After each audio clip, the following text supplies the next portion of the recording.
देश मेरा देश मेरा देश मेरा फिर देखना तुम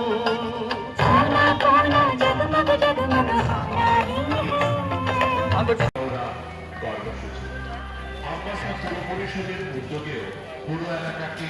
নির্মল এবং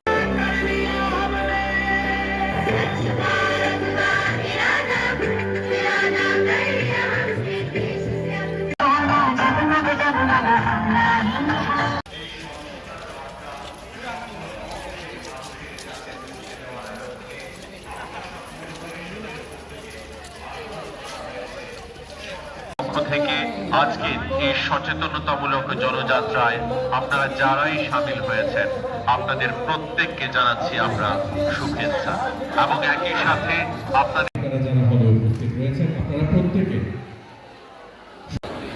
এমন একটি ভারত গড়ার স্বপ্ন দেখেছিলেন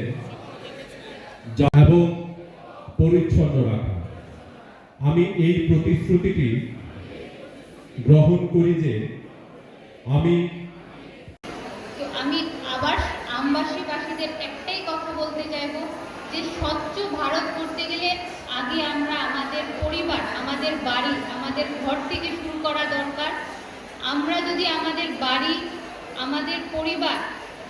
এবং তারপর এলাকা থেকে শুরু করি, আমরা সত্যি এই মিশন ফুললি 100% সাকসেসফুল এবং আমার খুব আশা যে আমবাসা সকল জনগণ এই মিশনকে খুব সুন্দরভাবে পালন করবে এবং নিজের ঘরের নিজের ছোট ভাই বোন ওদের আমরা যখনই দেখি আজকাল আমরা প্লাস্টিকের জলের বোতলে ইউজ করি বা প্লাস্টিক আমরা ডাস্টবিনে কম ফেলি, আমরা বাইরে ফেলি, গাড়ি দিয়ে বাইক দিয়ে চলাচল করি রাস্তাতে আমরা গ্লাস দিয়ে থ্রো করে ফেলে দিই। ওইগুলি থেকে আমরা যেইভাবে হোক আমরা ছোটদের শেখাবো যাতে আমরা এগুলি না করে আমরা ডাস্টবিনে ফেলি এবং আমাদের পরিবার যদি আমরা সেটা সুন্দরভাবে আমাদের ছোট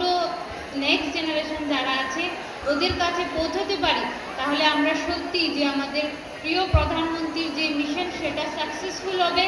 এবং এখানে অনেক ছোট্ট ছোট্ট বাচ্চারা আছে যারা স্কুলের, আমি এতক্ষণ দেখলাম যারা র্যালিতে